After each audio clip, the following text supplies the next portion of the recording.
비록 내 생일이 아니라도 생일 집에 가면 기쁨이 있고 즐거움이 있습니다. 시간이 벌써 36년이 흘러가서 하나님께서 우리 교회를 여기까지 지켜주시고 보호해 주셨습니다. 그 전능하신 하나님의 사랑과 은혜의 손길을 찬양하는 교회 생일날 아침에 모인 우리 모두에게 하나님께서 은혜와 능력을 주셔서 혼란한 이 시대에 그리스도인으로서 하나님의 뜻을 이루어가고 하나님 앞에 존귀하고 귀하게 쓰임받을 수 있는 축복의 성도들이 다 되실 수 있게 되기를 바랍니다.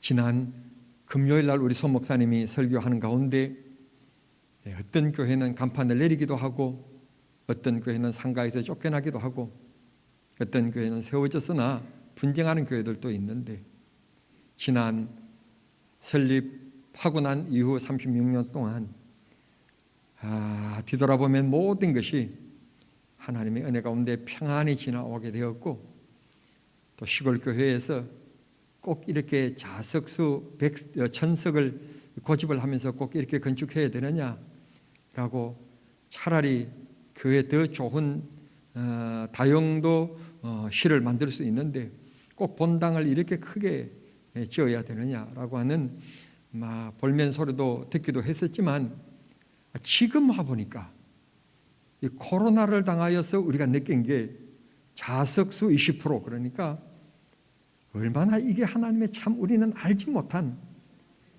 이 코로나가 왜 왔는가 그랬더니 이렇게 표현하면 큰일 나는데 이게 가만 보면 하나님의 은혜 그러니까 우리가 뭐가 좀 힘들다고 좀 안 됐다고 뭐 부족하다고 불평하고 원망하면 안 되고 또 좀 뭐가 잘 됐고 남보다도 더 가졌다고 해서 또 그만하고 목에 힘주고 교만하면 안 되고 그저 우리 인생은 하나님이 베푸신 상급과 은혜 속에 살아가는 인생인 것을 꼭 기억하고 감사하며 살아야 합니다. 요즘에 교회라고 하는 이름 이 자체를 가지고 신학자들과 목회자들의 자기 신학의 성향에 따라서 자기 또 사상에 따라서 또 혹은 신앙에 따라서 교회를 이상하게 정의하는 혼란의 시대에 지금 우리가 있습니다. 그러다가 어느 교회다가 무슨 교회 성전 기공 예배 그렇게 써붙였더니 지나가는 목사가 지나가면 그만이지 남의 교회에 뭐 간섭을 해요. 그 문을 열고 들어와가지고 목사가 개념도 없다고 틀렸다고 저거 왜 성전이라고 하느냐고 지금은 구약 시대냐고 그래가지고 또 한바탕 싸움이 났다네 또 목사들끼리. 그러니까 이게 참 이 시대가 자기가 생각이 그러면 그냥 그런 거고 남이 생각하면 또 그렇게 생각하고 존중해 주는 거지 이상한 시대가 되었습니다. 써붙인 현수막 때문에 왜 그 교회 들어가고 목사가 목사끼리 싸우고 앉지 않습니까? 정말 부끄러운 일 아닙니까? 지금은요 성경 비성경적인 것이 더 큰 소리치고 비성경적인 것이 더 인기 있는 시대. 그래서 신천지가 얼마나 인기가 있습니까? 조금만 성경을 비틀어서 조금만 각색하면 저도 얼마든지 할 수 있을 것 같아요. 그러나 성경에 성경되게 하는 게 하나님이 우리들에게 주신 명령이기 때문에 하나님 말씀만이 진리고 하나님 말씀만이 생명입니다. 이 교회에 의무가 뭔가 하면 오늘 성경 본문이 말씀하셨던 것처럼 진리의 터다 그랬습니다. 진리를 지켜가라는 것입니다. 진리를 바르게 선포하라는 것입니다. 그게 교회의 사명입니다. 그럼 오늘 우리가 이 교회 설립 36주년을 맞이하면서 우리가 다시 한 번 더 잘 아는 말씀이지만 꼭 짚고 넘어가야 될 기본적인 것 3가지. 첫째, 이 교회의 주인은 누구냐? 라고 하는 질문인데 웨스트민스터 신앙 고백서에 대한 문답을 꼭 소개할 필요 없이 그냥 간단하게 얘기하면 오늘 성경 본문이 말씀하시기를 하나님의 교회라고 했습니다. 이 교회의 주인은 하나님입니다. 이 교회의 주권은 바로 하나님께 있습니다. 비록 이 교회가 우리 아버지가 돈을 내셔서 우리 아버지 땅에다가 교회를 지었기 때문에 지금도 이 땅의 소유가 등기가 우리 아버지 이름으로 되어 있고 이 건물이 아버지 이름으로 되어 있다고 말하려는지는 모르지만 교회로 드려진 이상 그건 하나님의 것이에요. 인간이 그게 내 이름으로 되어 있기 때문에 그가 내 거다 그렇게 얘기하는 게 마치 뭐가 똑같는가 하면 말리포 해수욕장 앞에서 어린 아이들이 모래성을 쌓는 것과 똑같아요. 유춘배 목사 그도 앞으로 한 2, 3년 이 안에 그저 목회하다가 다음 후임자에게 또 물려주고 저도 떠나야 돼요. 우리 은퇴 장로님들 계시는데 시무 권사님들도 은퇴 권사님들도 계시는데 시무를 내려놓을 때 70세 은퇴 그렇게 하니까 아니 내가 앞으로도 얼마든지 더 할 수 있는데 내가 벌써 은퇴인가 얼마나 허전하셨는가 그날 저녁에 가셔서 아마 야 내 인생이 벌써 이런 게 되었는가 너무너무 아마 허전한 것을 느꼈었을 거예요. 인생 지나가는 거예요. 내가 개척했다 내가 어떻게 했다 얘기하는지 모르지만 그건 남들이 그의 공력을 인정해 주는 거지 본인이 내가 했다라고 소리치는 것은 아닌 거예요. 우리는 지나가는 사람들입니다. 우리 것은 없어요. 다만 하나님이 의미 있는 일에 나를 사용해 주신 것에 대하여 감사하는 게 우리 본분입니다. 세상에 악하게 쓰는 사람도 있어요. 그런데 하나님 우리를 하나님의 교회를 세우시고 하나님께 우리 재산을 들여서 이런 교회를 건축하고 그래도 후대들에게 남겨놓고 간다는 것, 다시 올 수 없는 이 세상에서 하나님의 교회를 세워놓고 간다는 것, 그게 축복입니다. 하나님이 짓게 만들었습니다. 금도 은도 다 내 것이요 라고 하나님께서 선언하셨고 학개서 2장에 말씀하시기를 너는 산에 올라가서 나무를 찍어다가 하나님의 성전을 건축해라. 내가 그곳에서 내가 너를 만나리라. 하나님께서 축복해 주실 자리로, 하나님께서 언제든지 찾아오면 우리들에게 은혜 주실 자리로 이런 귀한 교회 세워주셨는데 이 교회가 누구 건가 하면 오늘 보면은 다시 얘기합니다. 내가 좀 지체되어서 너희들에게 빨리 못 가더라도 너희들이 교회에서 어떻게 행하여야 할 것을 내가 말하고 싶은데 그건 하나님의 교회에서 그렇습니다. 너희의 교회가 아니고 데살로니가 교회, 에베소 교회, 너희들 너 교회가 아니라 내 교회, 하나님의 교회에서 어떻게 행할 것인가. 목사도 장로도 우리 모두 하나님의 교회에서 쓰임받는 일꾼일 뿐이지 주권 주인은 하나님의 것입니다. 이게 불명확해가지고 싸우고 다투는 교회들이 이 땅에 또 얼마나 많습니까? 어느 날 예수님께서 사랑하는 제자들에게 대간절 이 동네 사람들이 나를 누구라고 하느냐 물었더니 마태복음 16장 16절에 보면 베드로가 대답합니다. 주는 그리스도시요 살아계신 하나님의 아들입니다. 그랬더니 예수님 하시는 말씀이 마태복음 6장 18절 하시는 말씀이 이 반석 위에 내 교회를 세우리라. 여기도 보면 주권이 누구에게 있는가 하면 주인이 누구신가 하면 주님이시다. 그래서 우리는 교회를 가리켜서 뭐라고 말하는가 하면 주님의 몸된 교회, 주님이 머리이신 교회, 그렇게 얘기하는 것입니다. 목사가 개척했다고 해서 이 교회가 내 교회다, 어떤 문제가 일어나고 다투니까 나가려면 너희들이 나가라, 이건요 있을 수가 없는 거예요. 있을 수가 없습니다. 어떻게 하나님 앞에 가라면 가면 되지 뭘 목사가 그냥 뻑인다고 가려면 너희들이 가라고. 무슨 목사가 그래요. 잘 됐다, 다음 주에 나가 가라고 해야 되겠다, 내가 갈게요. 하나님의 교회인데 한 번 지나가는 인생 이렇게 쓰임받으면 감사한 거지.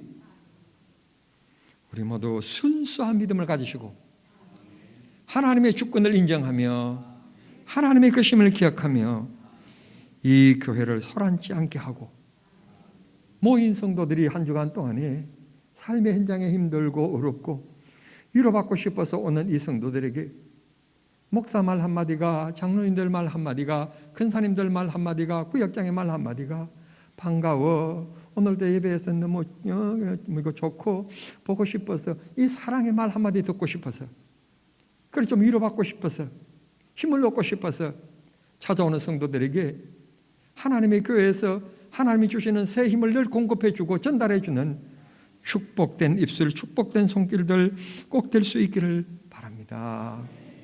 두 번째로, 교회는 만민이 기도하는 집이다 말씀하셨습니다.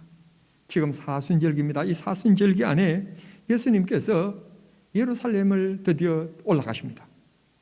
예수님의 사역 가운데서 예루살렘을 방문하신 적은 별로 없는데 이제 십자가를 지시기 위하여서 예루살렘으로 올라가셨습니다. 그리고 첫 번째 방문하신 곳이 예루살렘 성전이었습니다. 유월절을 앞두고 사람들이 얼마나 그곳에 많이 모였는지, 문제는 모인 사람들이 기도하고 찬송하고 있는 게 아니라 이게 웬일인지 모르지만 교회 안에서 사고 파는 시장터와 같이 되었습니다. 유월절에 드릴 재물을 사고 파는 일, 그리고 큰 돈을 적은 돈으로 바꿔주는 일, 이런 일들로 교회 안에 소란하게 되었습니다. 그때 예수님께서 실망하십니다. 기도하는 사람들로, 찬송하는 사람들로 가득 차 있을 것으로 생각하고 교회에 들으셨는데 이 성전 안에서 기도하고 찬송하고 헌신하고 봉사하는 사람들은 찾아볼 수가 없고, 다 돈을 바꾸는 사람, 물건을 사는 사람, 이 재물을 사는 사람들로 가득해서 교회가 시끌벅걸했습니다. 그때 예수님께서 끈으로 그들의 탁자를 내리치셨고 그들의 상을 엎으시면서 그들을 내쫓으시면서 하시는 말씀이, 내 교회는 이렇게 소란한 곳, 너희들의 스펙을 자랑하는 곳, 너희들의 인물을 자랑하는 곳, 이런 곳이 아니라 만민이 기도하는 집이다. 기도하는 장소, 그게 교회인데 기도 소리가 멈춰지면 교회가 아니라는 말이 될 수 있습니다. 이곳에 어느 곳에든지 기도하면 하나님이 안 계시는 곳이 어디 계십니까? 하나님께서 산에 올라가서 기도해도 하나님 들으시고 바닷가에 가서 기도해도 하나님께서 들으시고 다 들으시지만, 하나님께서 약속하는 장소, 하나님께서 기도하면 응답해 주시로 약속된 장소는 어딘가 하면 바닷가라고 하는 말씀은 한마디 없고, 산 위에서라는 말은 한마디도 없고, 기도원이라는 말은 한마디도 없고, 성경은 오직 한 가지, 내가 선택하여 세운 그곳. 그렇게 신명기에서부터 시작한 말씀이 솔로몬의 성전으로 이어졌고, 다윗은 이 성전을 얼마나 사모하고 사랑했던지 평생에 너희 자손들이 복을 받을 것이다, 너희 자손들이 잘 될 것이다, 그런 복을 받은 이 열망된 이 아름다운 곳, 이 기도의 소리가 있어야 될 곳, 응답이 있는 곳, 교회라고 하는 것입니다. 이스라엘의 대선지자가 있었는데, 되게 큰 인물이 있었는데 사무엘입니다. 그의 어머니는 한나였는데 결혼을 했는데 아이를 낳지 못했습니다. 아들을 달라고 얼마나 한나가 기도했겠습니까? 그런데 그때 당시만 해도 남자와 여자, 유대 사이는 너무나 그 격차가 너무 심하였기 때문에 여자가 혼자 성전에 찾아가는 일은 없었습니다. 남편이 가면 함께 갈 수는 있지만 혼자 독단적으로 가는 일이 없었단 말씀입니다. 그러던 어느 절기가 되어서 자기 남편이 성전에 올라갈 때 마침 따라서 한나가 같이 갔었습니다. 갔는데 그 성전에 제사장이 엘리라고 하는 사람인데, 정말 이분은 성경 많이 보고 묵상하고 기도하는 그런 신실한 종이 아니라 그냥 세상 것도 많이 구경하고 그런 분이었던가 봐요. 여러분이 같은 한 여자가 와서 기도하는데 소리 없이 입술만 달싹달싹달싹 하는 겁니다. 기도 소리는 나지 않는데, 그런 모습을 보고 그 엘리 제사장이 목사인데, 오늘날 얘기하면 목사인데, 목사 생각에 저렇게 간절히 기도하시는구나, 그런 생각이 들어야 올바른 건데, 어쩐지 이 목사 마음속에 이런 생각이 드는 거예요. 간절히 기도하는 그 여자의 입술을 바라보고 저 술 취한 여자구나. 참 사람이 똑같은 문제를 바라보는데 어떻게 저렇게 은혜스럽게 생각하는 사람이 있는가 하면 세상적으로 계산하고 그렇게 생각하는 사람이 있어요. 엘리 제사장이 그렇게 잘못 생각했어요. 아니 그러면 그냥 술 먹는 사람 내버려놔 두지 왜 또 가서 가까이 가서 또 시비를 걸어요. 술 먹는 사람에게 시비 걸면 맞는 일밖에 더 있습니까?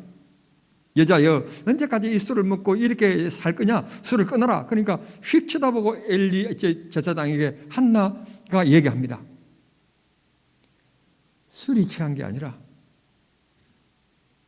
내 마음속에 묻힌 게 있어서 하나님 앞에 이 은한을 응답해 달라고, 해결해 달라고 간구하는 겁니다. 보십시오. 영적으로 생각하지 않고 목사 같지도 않던 이 엘리야가 이 엘리 제사장이 사무엘상 17절에 보면 너의 기도를 하나님이 들으셨다. 내년 이때는 너가 아들을 낳을 것이니까 걱정 말고 돌아가라. 한나가 아멘 아멘 하고 믿고 돌아갔어요. 진짜로 1년 후에 아들이 태어났는데 그가 나라의 큰 지도자고 믿음의 영적인 큰 지도자였던 사무엘입니다. 사무엘. 기도 응답을 어디서 받았다고요? 집안에서 열심히 기도할 때요? 산에서 찾아갔을 때요? 아니에요. 하나님의 성전에 나와 기도할 때, 그리고 엘리 제사장이 1년 후에 아들을 낳을 것이다, 돌아가라. 그러고 나서는 그렇게 선언하고 끝이었을까요? 성경에 그런 말 없지만 목사이기 때문에 저는 엘리 제사장의 그 목사의 심정을 제가 생각할 때 틀림없이 그날 저녁부터 적어도 일주일 동안은, 아니면 3일이라도, 아니면 그날 저녁만이라도 엘리 제사장은 하나님 종의 말을 하나님이 들으셨지요. 하나님 책임져 주십시오. 하나님께서 1년 후에 생명을 주십시오. 틀림없이 기도했을 것입니다. 그리고 교회에 찾아놓는 사람의 이미지가 있잖아요. 여성들이 교회 앞에 나와서 기도하는데 한나와 같은 어떤 이미지가 떠오르면 또 생각나서, 아, 옛날 그때 꼭 하나님이 성취해 주십시오. 꼭 그렇게 아이를 낳게 해 주십시오. 기도했을 것이라고 저는 믿고 있습니다. 왜? 그는 주의 종이기 때문에, 뱉은 말에 대한 책임을 지기 위해서. 성전, 교회, 기도의 장소입니다. 정남중앙교회에서 여러분들이 하나님 앞에 부르짖고 하나님 앞에 간구하는 기도가 다 응답되어지고 하나님 앞에 풍성히 은혜를 누리는 축복된 성도들이 다 되시기를 바랍니다. 하나님이여 나를 하나님의 뜻을 이루는 도구로 사용해 주십시오. 하나님께서 우리를 붙잡아 귀하게 써주시는 은혜가 있게 되기를 소원합니다. 마지막 세 번째, 교회는 예배하는 곳입니다. 우리 어렸을 때는요, 교회란 말을 잘 안 하고 너 어디 가냐 그러면 교회 갑니다 그런 말 잘 안 했어요. 너 어디 가냐 그러면 예배당 갑니다 그랬습니다. 사실은 예배당이란 말이 옳은 말이에요. 정남중앙교회 예배당, 이게 바른 말이에요. 하나님 앞에 예배하기 위하여 세워진 곳, 그게 교회입니다. 예배가 살아있어야 합니다. 오늘 성경 보면 이렇게 갑니다. 진리의 기둥이고 터전이다. 여러분, 기둥이 무엇입니까? 기둥은 그 집을 바치고 있는 기준입니다. 기준. 기둥이 흔들리면 모두가 흔들립니다. 아들은 우리 집의 기둥이야. 그 말은 무슨 말인가 하면 너가 그만큼 책임적인 존재고 네가 중심적인 사람이기 때문에 네가 흔들리면 우리 집은 안 되는 거야. 그런 뜻입니다. 교회는 이 세상이 아무리 혼란하고 아무리 죄악으로 가득 차 있어도 하나님은 소돔과 고모라에서 의인 10명을 찾던 것처럼 하나님께서 이 땅에 바른 교회를 하나님이 찾으시는 것입니다. 바른 교회가 있으면 이 나라가 아무리 제약되고 아무리 부패해도 하나님이 지키시고 보호하십니다. 이 나라가 잘못되고 있다, 이 나라가 부패하고 있다고는 한 말은 정권이 잘못됐다는 말이 아니라 오늘 내 신앙이 잘못되었다는 말이고 내가 예수를 잘못 믿고 있다는 뜻이니까 우리가 회개하고 주님 앞에 겸허히 믿음의 옷깃을 여미는 우리들이 되어야 될 줄 믿습니다. 교회 기능 중에서 예배, 전도, 선교, 교제 이런 것들이 교회 순기능입니다. 그러나 기억하실 것은 선교하고 구제하고 봉사하고 또 성도들끼리 교제하고 힘들고 가난한 자를 위로해주고 또 도와주고 이런 것도 교회 사명이지만 교회 예배보다도 우선일 수가 없다는 점입니다. 예배하면 이런 것을 할 수 있도록 주님이 역사해 주시지만 예배가 죽으면 우리 신앙이 죽습니다. 장로님들도 뵐 수 없습니다. 비대면이라고 해서 교회에 한 주간 빠지고 2주간만 빠져보십시오. 믿음 확 죽어버립니다. 우리 주여 한번 부르면서 하나님 앞에 합심하여 기도하십시다. 여러분, 그때 2주 딱 빠진 장로님이 주여 하면서 간절히 정말 눈물 흘리면서 더 열심히 기도할 것 같지요. 정말 말씀입니다. 확 죽어버립니다. 기도 참 중요한데 교회 예배만큼 소중한 일이 없습니다. 예배하면 모두가 해결될 수 있지만 모두가 해결되어도 예배가 바르게 드리지 아니하면 교회 순기능이 죽은 것입니다. 오늘 아침 교회 36주년 생일을 맞이하면서 교회가 교회되게 하고 예배가 예배되게 하고 성도가 성도되게 하고 주의 일꾼이 주의 일꾼되게 하고 하나님 앞에 사랑받은 우리들이 축복되게 만드는 주님 앞에 복을 받아야 돼요. 복을 받는다 그러면 또 어떤 분들은 이렇게 이해해요. 하나님, 나이가 무슨 복을 주셨습니까? 나는 뭐 신도시에 사놓은 땅도 없고 정남에다 땅 사놓으면 정남이 제3 신도시로 막 결정되든지 지정되든지 이래야 되는데 그런 것도 없고 따지고 보면요, 우리 축복 아닌 게 하나도 없어요. 자, 보십시오. 술과 담배 하셨던 분들이 술과 담배 끊으면 축복입니까 아닙니까? 축복이에요.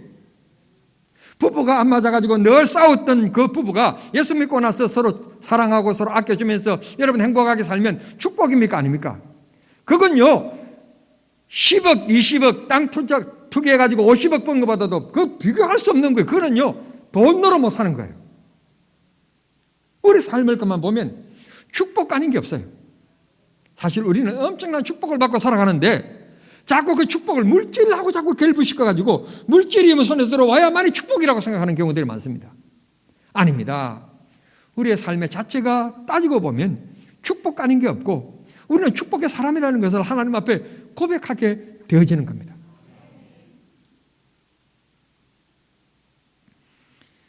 하나님께서 예배하는 자들을 만나주시기 위하여서 하나님이 스스로 성막을 세우라고 명령하셨고 후에는 하나님이 요구하지도 않으셨지만 다윗이 성전 세울 생각을 했고 솔로몬이 그 성전을 세움으로 하나님의 영광이 가득 찼다고 말씀합니다.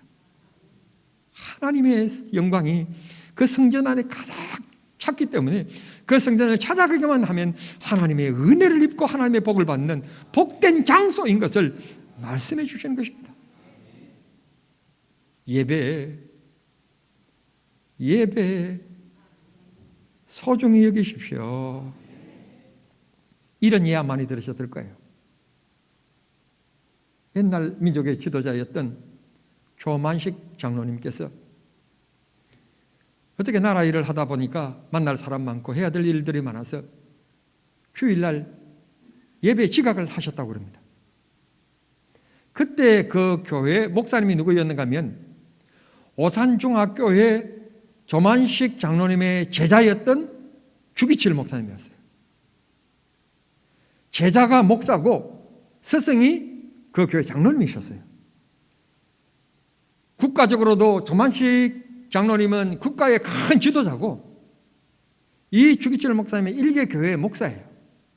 나이를 보나 사회적인 지위를 보나 뭐 또 사제지간이고 여러 가지 따지고 보면 감히 그럴 수가 없는데 예배 시간에 늦게 들어오는 조만식 장로님을 향하여서 설교하시는 목사님이 설교하다 말고 하시는 말씀이 장로님, 장로가 예배 시간에 지각할 수가 있습니까? 예배 끝날 때까지 제일 뒤에 서서 예배 드리십시오. 그런데 나는 주기철 목사님이 그런 용기가 있었다는 것도 참가하지만 그것보다도 조만식 장로님의 신앙이 얼마나 아름다운지 아무 말 없이 나라의 큰 지도자인데 그 지도자가 얼마나 자존심이 상하겠습니까? 설교 시간에 온 성도들이 있었는데 지적을 당했으니까 그럼에도 불구하고 문 앞에 딱 서서 예배 끝날 때까지 예배를 드렸다는 거예요. 그리고는 공개적으로 얘기하는 거예요. 장로가 나라 지도자라고 하면 나라 일 좀 한다고 장로가 주일 예배 시간에 지각해서 예배 드리는 여러분들에게 이렇게 피해를 드리고 설교하는 목사님의 마음을 불편하게 드려서 정말 죄송합니다. 다음부터 장로가 예배보다도 더 소중한 일을 두지 않고 예배를 소중하게 두고 살아가겠습니다. 그래서 온 교회가 은혜가 되었다고 그러지 않습니까? 말씀을 맺겠습니다. 사랑하는 성도 여러분, 교회 주인은 하나님이십니다. 교회는 기도 응답의 장소입니다. 교회는 하나님과 나의 영원한 관계를 맺는 예배의 자리입니다. 이 귀한 요소들을 꼭 기억하시면서 교회를 교회되게 만들고 성도가 성도되게 만들고 우리가 살아 숨쉬는 동안에 하나님의 뜻을 이루어가는 축복된 성도님들이 다 되실 수 있게 되기를 우리 주님 이름으로 축원합니다. 오늘은 이 찬송을 함께 해보고 싶습니다. 우리에게 소원이 하나 있네. 주님 다시 오실 그날까지 우리 가슴에 새긴 주의 십자가 사랑, 나의 교회를 사랑하네. 주의 교회를 향한 우리의 마음, 희생과 포기와 가난과 고난, 허물과 죽음조차 우리를 막을 수 없네. 우리 교회는 이 땅의 희망, 교회를 교회되게, 예배를 예배되게.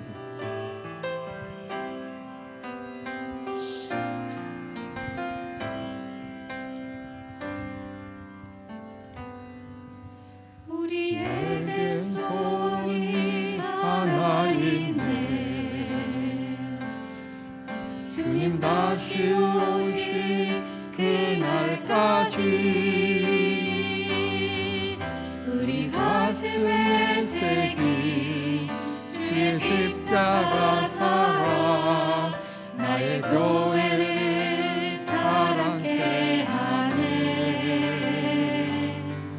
주의 교회를 향한 우리 마음, 희생과 포기와 가난과 고난,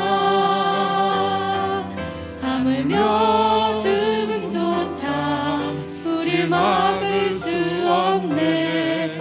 우리 교회는 이 땅에 임하, 교회를 교회되게, 예배를 예배되게 우리 사용하소서. 진정한 부흥의 날 오늘 임하도록 우리 사용하소서. 다시 한 번 더요. 우리에겐 소원이 하나 있네. 주님 다시 오실 그날까지 우리 가슴에 새긴 주의 십자가 사랑, 나의 교회를 사랑케 하네. 주의 교회를 향한 우리 마음, 희생과 포기와 가난과 고난, 하물며 죽음조차 우릴 막을 수 없네. 우리 교회는 이 땅에 임하, 교회를 교회되게, 예배를 예배되게 우리 사용하소서. 진정한 부흥의 날 오늘 임하도록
밤낮으로 하나님의 교회에 엎드려 기도하다가 탄생하신 예수님을 품에 안는 감격을 안았듯이 우리가 교회 기도를 통하여서 성령을 가슴에 안게 하시고 교회 기도를 통하여서 주님 앞에 응답해 주시는 사랑을 가슴에 안을 수 있게 해 주시옵소서.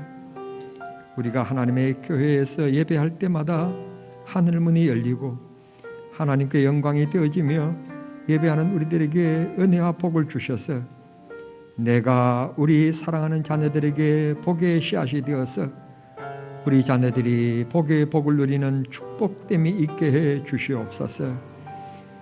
병든 몸 고쳐 주시옵소서. 주여 함께 부르면서 기도하겠습니다. 주여, 거룩하시고 자비하신 아버지 하나님, 은혜와 사랑을 진심으로 감사합니다. 하나님께서 36년 전 이곳에 하나님의 교회를 세워주시고 주께서 오늘까지 이 시골 교회에 하나님께서 인도케 해주시며 하나님께 승리하게 해주신 것을 감사합니다. 36주년을 감사하며 주 앞에 귀한 말씀 묵상하며 하나님 그런 교회를 만들어 가기를 원하는 온 성도들에게 하나님이여 복을 주시옵소서. 한나가 하나님 앞에 기도할 때 주께서 그의 기도를 들으시고 사무엘이라고 하는 큰 아들을 주신 것처럼 안나가 하나님 앞에 간절히 기도할 때 하나님이여 탄생하신 예수님을 품에하는 감격을 아는 것처럼 우리가 하나님 교회에서 기도할 때마다 주의 응답받고 주의 사랑받아서 아버지 응답의 아버지의 귀한 열매를 품에 안고 성령의 부어주심을 품에 안고 살아가는 저희들이 되게 하여 주시기를 원합니다. 하나님 교회에서 우리가 예배할 때 예배가 예배되게 하시며 이 교회가 바른 예배를 드릴 수 있는 참된 교회 바른 예배가 될 수 있도록 주님께서 축복해 주시고 예배 시간에 찾아오시는 주님을 만나 뵈었고 주님을 만나는 은혜 시간이 되고 주의 말씀으로 새 옷을 입으며 주의 능력을 입는 우리 모두가 되게 하여 주시옵소서. 아버지여, 마가다락방에 성도들이 그곳에 모여 합심하여 기도할 때 아버지여 성령을 선물로 받은 것처럼 우리가 하나님 몸된 교회에 모여 함께 모여 기도할 때 하나님의 성령을 선물로 받게 하시고 아버지 앞에 응답받으며 주의 사랑과 주의 은혜를 누리는 축복된 성도들이 더 되게 하여 주시옵소서. 아버지와 가슴에 손을 얹어 싸우니 주여 병든 몸 고쳐 주시옵소서. 병든 몸 고쳐 주시옵소서. 가난한 삶이 부해지게 하여 주시옵소서. 어려운 문제들이 해결되게 하여 주시옵소서. 원망과 불평의 마음이 변화되게 하여 주시옵소서. 아버지와 세상의 기준이 영적인 기준으로 변화되게 하여 주시옵소서. 아버지의 사랑의 마음으로 넓은 마음을 주시옵소서. 그래서 원수까지라도 사랑할 수 있게끔 도와주시옵시고 용서하며 살아갈 수 있게 하시고 이 땅에서 주님 앞에 겸손하게 주를 사랑하며 이웃을 사랑하며 아버지여 빛된 삶을 살아가고 소금된 삶을 살아가는 우리 모두가 되게 하여 주시옵소서. 이 교회는 진리의 터요 아버지여 진리의 기둥이오니 아버지 하며 이 귀한 말씀을 깊게 붙잡고 이 교회에서 어떻게 행하여야 할 것을 조심스럽게 겸손히 아버지 잘 행하는 우리 모두가 되게 하여 주시옵소서. 주여 복 주시기를 원하옵고 주여 축복해 주시옵소서. 주여 축복해 주시옵소서. 예수님의 이름으로 기도하옵나이다. 아멘.